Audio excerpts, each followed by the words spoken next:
तर आपण सर्वजण शब्दसमुद्री सरांचं स्वागत करूयात. मी पुष्पगुच्छ देऊन स्वागत करेन. तुम्ही जोरदार टाळ्यांच्या कडकडाटाने सरांचं स्वागत.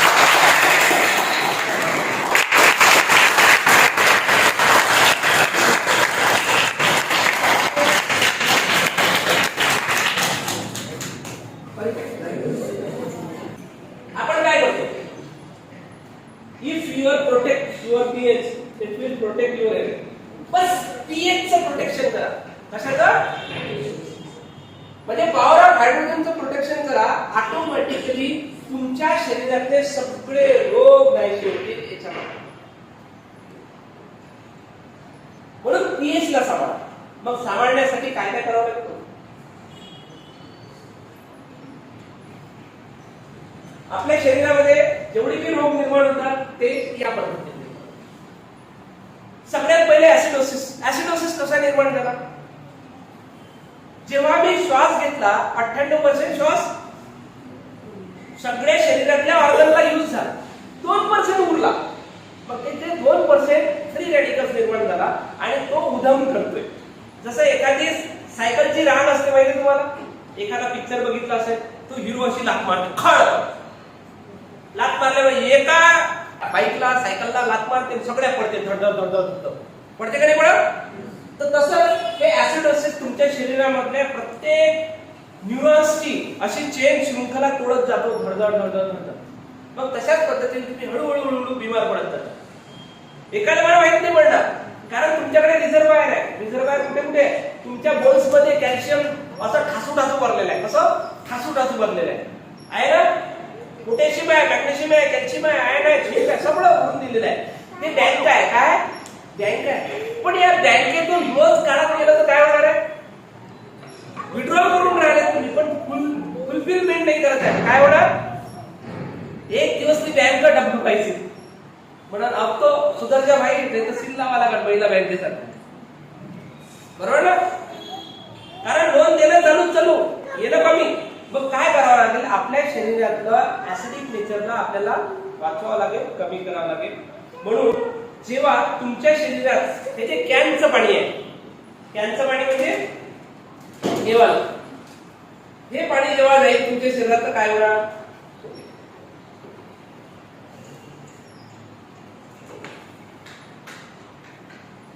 तुमच्या शरीराचा पीएच आहे 7.4.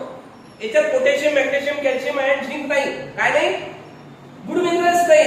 मग हे जेव्हा स्वतःला मॅनेज करून न्यूट्रल करण्याचा प्रयत्न करत, हे पाणी स्वतःला न्यूट्रलाइज करण्यासाठी कुठून या सगळ्या गोष्टी घेतील?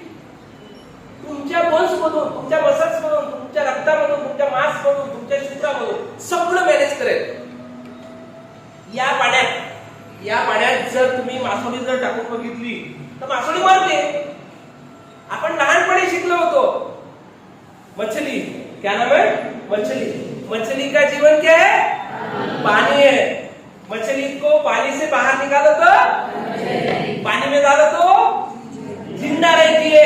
लेकिन आरओ प्रोसीजर से बना हुआ पानी अगर उसमें अगर आप मछली डालोगे तो मछली मर जाती है. तो फिर देखो हमने क्या कहा था पहले? पानी में डालोगे तो जिंदा रहेगी, लेकिन वही पानी में अगर मरती है तो? यानी जिस मछली को जीने के लिए जो तत्व चाहिए वो भी तत्व उनके पास नहीं है, तो ऑटोमेटिकली जब वैसा पानी हम पिएंगे तो हमारी कोशिकाओं को क्या होगा? उसमें से भी potassium, magnesium, calcium, iron, zinc हे सगळं निघायला लागेल. म्हणून आपल्याला काय करायचं आहे? आपल्या शरीरामध्ये अशा पद्धतीचं पाणी टाकायचं. त्यानंतर मॅनमेड केमिकल. आता मॅनमेड केमिकल कोणते आहेत? हे मॅनमेड केमिकल आहे. माणसाने निर्माण केलेले जे काही केमिकल्स असतात त्याच्यामुळे तुमच्या शरीरामध्ये वेगवेगळे रोग निर्माण होत असतात. मग याच्यामध्ये हेच नाही आहे, थम्सअप, कोका-कोला, मिरिंडा सोडा आहेच, सोबतच केक आहे, सोबतच वेगवेगळ्या पद्धतीचे कलरफुल ऍटम आहेत. आता कलरफुल ऍटम म्हणजे कोणते? तुमची जिलेबी आहे, काला जामुन आहे, खट्टा जामुन आहे, काला खट्टा आहे, त्याच्यानंतर वेगवेगळे कलर्स आहेत.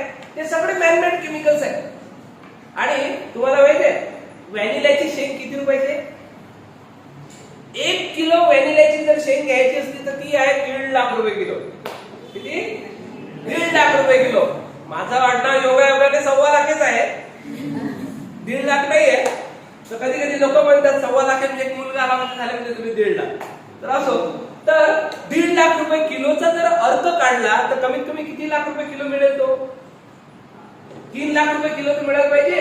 कारण 300 रुपये किलो म्हणजे 150 रुपये किलोचे शेंगदाणे आणतो आपण, कच्च्या घाणीवर जर देतो तर 300 रुपये किलो वर तेल देते ना, बरोबर ना, डबल होते ना, होते का नाही? मग 3 लाख रुपये किलो तो व्हॅनिलाचा फ्लेवर मिळायला पाहिजे. पण मिळतो कितीचा मार्केटमध्ये माहितीये का? 500 रुपये लिटर. मग तो काय असतो? पेट्रोकेमिकल्स असते. काय असते? पेट्रोकेमिकल्स असते. आणि जेव्हा तुमच्या शरीरात हे पेट्रोकेमिकल्स जातात ऑटोमॅटिकली ते पेट्रोकेमिकल कॅन्सरला निर्मिती करण्यासाठी महत्वपूर्ण घटक आहे असं मी म्हणत नाही, असं सायन्स असं विज्ञान म्हणतं. आलं लक्षात? म्हणून ते सुद्धा घ्यायचं नाही. तसंच केमिकलच्या संदर्भात जर विचार करायचा झाल्यास आपल्या याच्यामध्ये एक पारा आहे. माहिती आहे काय? पारा. पाऱ्याचं जर वर्धन करून जर घेतलं तर तो तुम्हाला म्हणजे त्याच्यावर जर प्रक्रिया केली तर तो तुम्हाला हार्म करणार नाही. पण बगर प्रक्रिया करता एक थेंब जरी खाल्ला तर खतम, सुसाईड होते ना, होऊन जाते ना. म्हणजेच काय? केमिकल आहेत. म्हणजे आपल्या याच्यामध्ये पण काही केमिकल्स आहेत, काही रसायन आहेत. जसं तुम्हाला गांजर गवत माहिती असेल, माहितीये? गांजर गवताचं जे फुल असतं ते फुल जैरी पण आहे ना. पण तेच फुल जर एखाद्या व्यक्तीला जर झोप येत नसेल, एक जर फुल खाऊ घातलं त्याला चांगली झोप लागते. गांजर गवताचं एक फुल जर खाऊ घातलं त्याला चांगली झोप लागते. पण 4-5 खाऊ घातलं तर दुसऱ्या दिवशी त्याची डेड बॉडी घेऊन जायला लागते. म्हणून कृपया जास्त प्रमाणात काही गोष्टी खाऊ घालायच्या नसतात, मात्रेमध्ये खाऊ घालायचं. त्यानंतर आहे फ्री रेडिकल्स. जसं फ्री रेडिकलचं उदाहरण जर द्यायचं झालं तर आपण जेव्हा ऍपल कापतो, काय कापतो? ऍपल कापतो तेव्हा पांढरा वाटत असतो, त्याच्यानंतर अर्ध्या तासात तो काळपट व्हायला. मग हीच प्रक्रिया आपल्या सलाद सोबत उत्पन्न होते. लग्न प्रसंगामध्ये तुम्ही जाता, भरपूर प्रकारचा सलाद कापून ठेवलेला असतो आणि त्या सलादवर एवढे सगळे बॅक्टेरिया येऊन बसलेले असतात. मग ते आपण मस्तपैकी हे बीट होय, हे काकडी होय, हे टमाटो होय असं खाणं सुरू करतो आणि दुसऱ्या दिवशी आल्यानंतर संडास मध्ये वारंवार वारी लावत राहतो. पोट खराब होते का नाही? होते ना. म्हणून काय? उघड्यावर असलेलं कधीही हे जे सलाद कापून ठेवलेलं असतं ते खाऊ नये असं म्हटलेलं आहे. आणि आपल्या आयुर्वेदामध्ये सुद्धा म्हटलेलं आहे किती म्हणजे 3.5 तास 38 मिनिटं 45 मिनिटं जास्तीत जास्त 3.5 तासाच्या जेवण करून घ्या असं म्हटलेलं आहे तयार झाल्यापासून, बरोबर ना. तर फ्री रेडिकल्स मध्ये ते काय होतं? जंग लागायला लागतो. जसं एखाद्या लोखंडाचा जर खिळा आणला, दिसताना नवीन होता, वातावरणात ठेवला, लालसर झाला, काही दिवसांनी त्याला बघितलं तर सडायला लागला, काही दिवसांनी त्याची माती होती. तसंच आपल्या शरीरामध्ये जे सेल्स आहेत त्या मरत जातात, डिस्ट्रॉय होत जातात. मागच्या विद्यार्थ्यांसाठी एक प्रश्न राहील माझा की आपल्या सेलचं लाईफ किती असतं? बॅक साईडला जे लाइनिंगचं शर्ट्स आहे त्यांनी सांगावं. सांगता येईल? सांगा. चला, एनीवन कोणाला सांगता येईल? आपल्या सेलचं लाईफ, घड्याळीतल्या सेलचं नाही म्हणत, आपल्या सेलचं सांगता येईल का? हो किंवा नाही कोणीतरी सांगा. सेल आपला जो सेल असतो त्याचा डिस्ट्रॉय होण्याचा किंवा निर्माण होण्याचा म्हणजे निर्माण झाल्यापासून डिस्ट्रॉय होण्यापासूनचा कालावधी किती असतो? हा माझा सरळ प्रश्न आहे. तरी अंदाजे किती राहतो? 3 weeks to 3 months. काही सेल आपल्यासोबत जन्मापासून येतात, मरेपर्यंत राहतात, त्याला आपण स्टेम सेल्स म्हणतो. लक्षात? काही सेल्स अशा असतात ज्या जन्मापासून येतात, मरेपर्यंत राहतात, त्याला आपण स्टेम सेल्स म्हणतो. काही सेल्स अशा असतात ज्या आज निर्माण झालेल्या असतात आणि आजपासून 90 दिवस कमीत कमी, जास्तीत जास्त काही सेलचं लाईफ असतं 120 दिवस. म्हणजे मी आज तुम्हाला इथे असा दिसतोय ना, तर 4 महिन्यानंतर माझा एकदम चेहरा मोहरा पुन्हा बदलून जातो. लक्षात? म्हणजेच काय, आपल्या बॉडी मधलं जे ट्रान्सफॉर्मेशन आहे ते किती दिवसात करू शकतो आपण? 90 90 days to 120 days मध्ये. किती दिवसात? कोणाला जर वजन जरी कमी करायचं असेल तर किती दिवसात होऊ शकतं ते? 90 दिवसापासून 120 दिवसापर्यंत. आणि जे आपण व्याख्या बघितली होती, complete chemical reaction is health आणि incomplete chemical reaction is disease. म्हणजे आज जे रसापासून जे रक्त निर्माण झालेलं आहे ते रस निर्माण होण्यासाठी ज्या तीक्ष्ण जे आपलं जठराग्नी होतात त्याच्यामध्ये जे आपण टाकू ते चांगल्या क्वालिटीचं असलं पाहिजे, योग्य क्वालिटीचं असलं पाहिजे. म्हणजे ते समूही असलं पाहिजे, विषम नसलं पाहिजे. त्याच्यानंतर आहारामध्ये जे आपण विरुद्ध अन्न म्हणतो, जसं सारख्या प्रमाणात तूप घेतलं आणि सारख्या प्रमाणात मध घेतलं काय होतं? विष बनतं. बरोबर आहे. पण मात्राची भिन्नता केली, 1 चम्मच हे घेतलं, अर्धा चम्मच हे घेतलं तर हार्म करणार नाही. बरोबर आहे. म्हणजे त्या पद्धतीने जेव्हा आपण विचार करू तर तो आपल्याला लक्षात येतो. त्याच्यानंतर फ्री रेडिकल्स अशा पद्धतीने तुमच्या शरीरामध्ये काय होतं? घात निर्माण करत राहतो, शृंखला अशी तुटत राहते तुमच्या सेलची. म्हणून काय करावं लागेल? आपली जे सेल आहे त्याचं लाईफ किती आहे? 90 दिवस ते 120 दिवस आहे. म्हणून तुमच्याकडे जर आलेला एखादा पेशंट असेल बीपीचा, शुगरचा, थायरॉइडचा, कुठला any disease of numbers of, तर त्याला 120 दिवसात ट्रान्सफॉर्मेशन देण्याची ताकद फक्त आणि फक्त आहारातून तुम्ही देऊ शकता. किती? 120 दिवसात. बाकी ॲलोपॅथी वाल्यांकडे जर तुम्ही गेला तर तो काय करायचं? समजा हिला जर ऍसिडिटी झाली आणि हे आयुर्वेदिक तज्ञाकडे गेले तर आयुर्वेद तज्ञ पहिल्याच दिवशी दखवून सांगा की भाई हे खाऊ नको, हे खाऊ नको, ते खाऊ नको आणि ह्या 7 दिवसाचा कोर्स कम्प्लीट कर. हे ॲलोपॅथी वाल्याकडे गेले, ॲलोपॅथी वाला धडधड देऊन हे घे मेडिकल मध्ये पाय खात बस. हिने एकाच दिवसात आराम होईल. हे म्हणून मला एकाच दिवसात आराम झाला, ते म्हणून नाही मला अधिक आरामच व्हायचा. पण हे तू 6व्या दिवशी पुन्हा परत नशील. ते म्हणून मला झाला आता 15 दिवसात तिला ऍसिडिटी विचारली तर नामो निशाण बोलून जाईल. पण हिचा ऍसिडिटी जैसे के राहील, पण तो काय झाला आता? कलुषित झाला, दूषित झाला. कारण लिव्हर मध्ये जे एन्झाईम्स तयार होणार होते ते एन्झाईम्स तयार होऊ दिले नाही. त्या गोळ्यांनी काय केलं? त्याला तात्पुरतं थांबवलं. पण आयुर्वेदिक तज्ञांनी काय केलं? त्याला पूर्णतः समूळ नष्ट करण्यासाठी पहिल्याच दिवशी त्याला पथ्य आणि अपथ्य दोन्ही गोष्टी सांगून सांगितल्या. आणि म्हणून ती लवकर रिपेअर झाली आणि ही लॉंग टर्म साठी रिपेअर झाली. ही वारंवार गोळ्या घेऊन जेव्हा मेन्स्ट्रुएशन मध्ये 28 दिवसात पाणी आली पाहिजे, 5 दिवसाचा फ्लो असला पाहिजे, विदाऊट पेन असलं पाहिजे. भरपूर पेन आहे मग आण मेटास्पा, आण निमोस्लाइड, खाय. ही प्रक्रिया चालू आहे. तर त्याच्याऐवजी एकच काम करायचं, आपलं मेन्सेस करेक्ट करण्यासाठी पुढे येणारे काही पदार्थ आहे ते जर तुम्ही बंद केले तर तुमचे सगळे प्रॉब्लेम होईल. Refined carbohydrates. आता कार्बोहायड्रेट्स तुमच्या शरीरामध्ये कार्बोहायड्रेट, फॅट आणि प्रोटीन 3 मुख्य घटक आहारातले. कार्ब, प्रोटीन, फॅट. जेव्हा केव्हा तुम्ही कार्बोहायड्रेट खाता तेव्हा तुमच्या शरीरामध्ये इन्सुलिन असं फ्लड सारखं येतं, असं धुवाधार येतो बिलकुल. मग त्याच्या मनात जे जे लोक येतात त्याला इम्युनिटी वाहून, म्हणजे एक प्रकारे तुमच्या शरीरात काय आणते? पूर आणते. कशाचा? इन्सुलिनचा.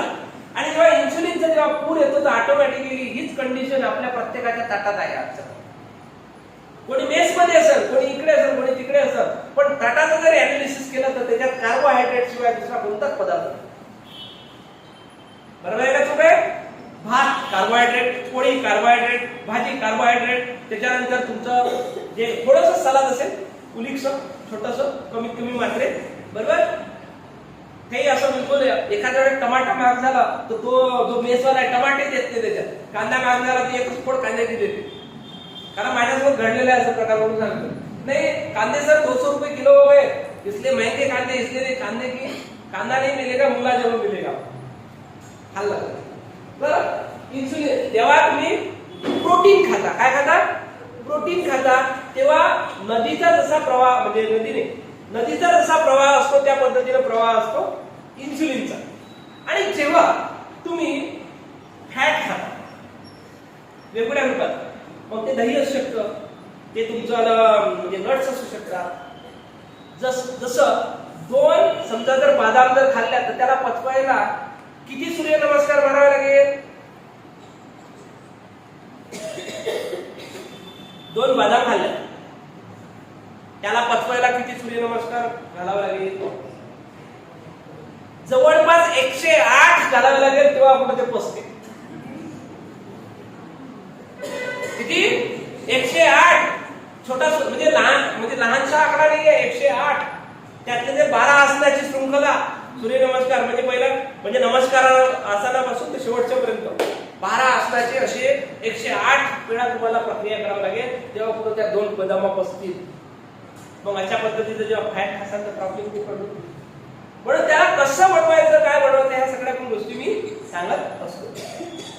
तर त्याच्यानंतर जेव्हा खाता तेव्हा तुमच्या शरीरामध्ये जसे नाल्यातलं पाणी वाहतं ना हळूहळू त्या पद्धतीने इन्सुलिन वाहा.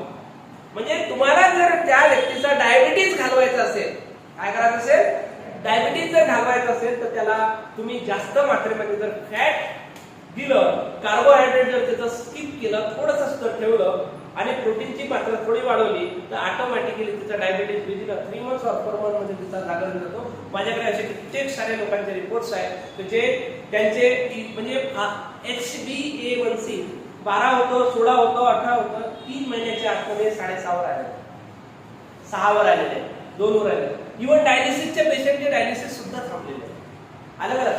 कशामुळे होतं आहारात नियोजन केल्यामुळे पण त्याला सिस्टमॅटिकली करावं लागेल. PSNS आणि SNS काय होती पॅरासिम्पॅथेटिक नर्वस सिस्टीम आणि सिम्पॅथेटिक नर्वस सिस्टीम. आता पॅरासिम्पॅथेटिक नर्वस सिस्टीम केव्हा ऍक्टिव्हेट होते आणि सिम्पॅथेटिक नर्वस सिस्टीम केव्हा ऍक्टिव्हेट होते. जेव्हा मी इथून धावतो तर आता काय झाली ऍक्टिव्हेट सिम्पॅथेटिक नर्वस सिस्टीम झाली. पण मी हळूहळू या पायांना शांतता देतो प्रेम करतो यात भरपूर त्रास घेतला बरं तू शांत म्हणजे याच्या पलीकडे जेव्हा विचार करतो म्हणजे सिम्पॅथेटिक म्हणजे एक प्रकारची पॅरासिम्पॅथेटिक सिस्टीम जी आहे प्रेम करणारी आहे शांतता देणारी आहे. एखादा वाघ आला तर जेव्हा मी सिम्पॅथेटिक नर्वस सिस्टीम माझी ऍक्टिव्ह होईल की पॅरासिम्पॅथेटिक नर्वस सिस्टीम ऍक्टिव्हेट होईल कोणती होईल सिम्पॅथेटिक नर्वस सिस्टीम ऍक्टिव्हेट होईल तेव्हा मी धुवाधार पळायला लागेल बरोबर. म्हणजे हे पाहणार नाही मागे कोण आहे मागे मला एवढंच माहिती आहे वाघ आहे हो बरोबर ना पळणार नाही. मग जेव्हा वाघ निघून जाईल तेव्हा माझी शरीरातली पॅरासिम्पॅथेटिक नर्वस सिस्टीम काय होईल ऍक्टिव्हेट होईल आणि त्याला शांत.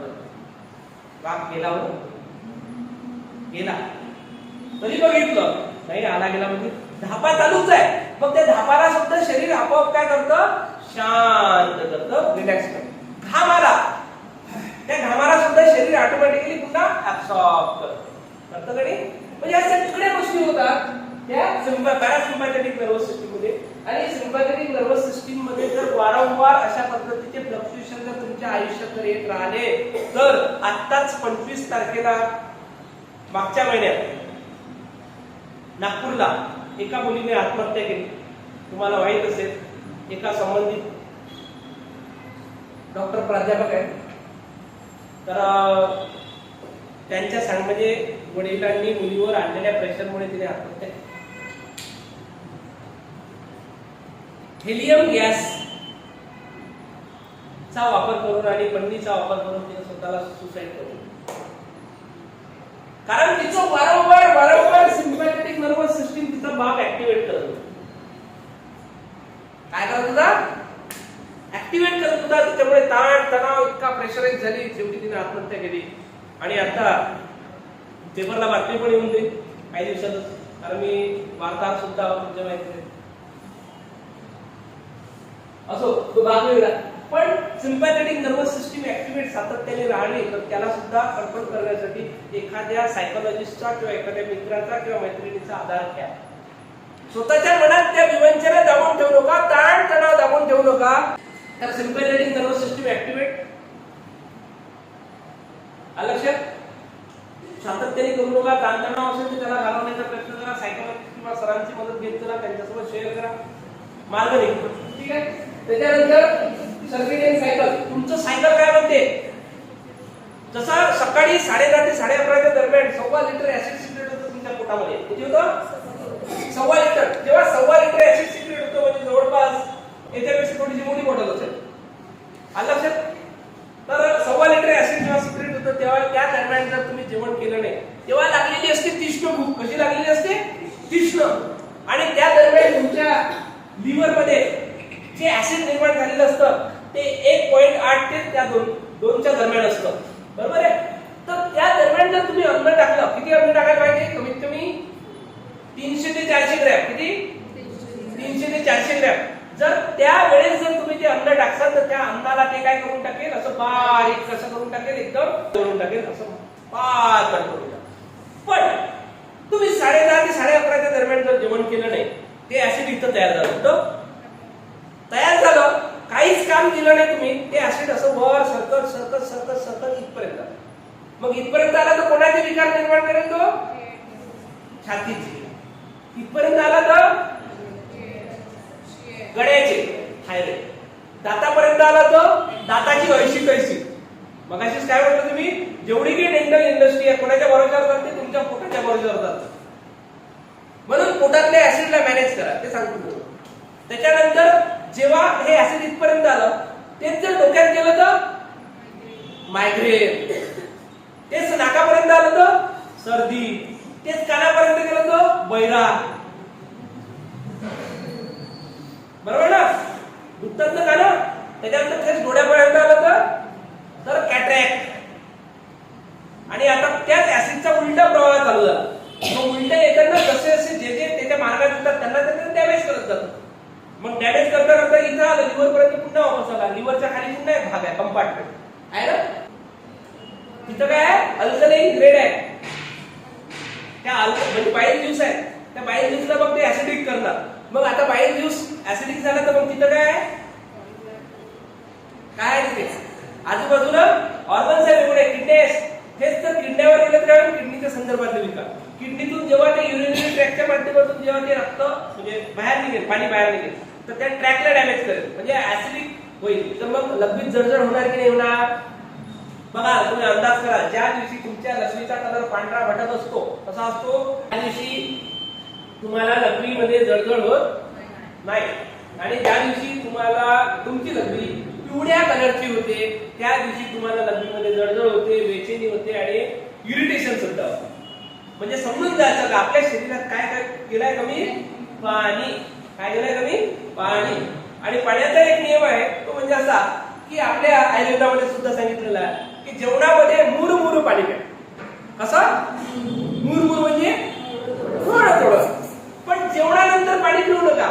पण जेवणानंतर एक गोष्ट प्यायला सांगितलेली आहे, ती म्हणजे ताक आहे. अष्टांग हृदयामध्ये सुद्धा सांगितलेलं आहे, ताकाची सांगितलेली आहे, बरोबर.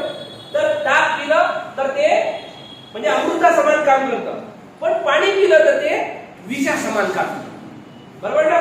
तर म्हणून जेवण करताना जर तुम्हाला एवढीच पाणी प्यायची हौस असेल तर माझा एक फॉर्म्युला त्याच्यामध्ये असतो की ठीक आहे, प्यायचं आहे, गरम पाणी कर आणि मग पी. गरम पाणी कर मग पी, काही हरकत नाही. आता कसं आहे का, जो सुनता नाही तुमचं सुनायला पडेल ना, त्याच्या भाषेत सांगायचं समजून होतं. त्यानंतर गट मायक्रो, नंतर जेनेटिक्स असतात, हे वेगवेगळ्या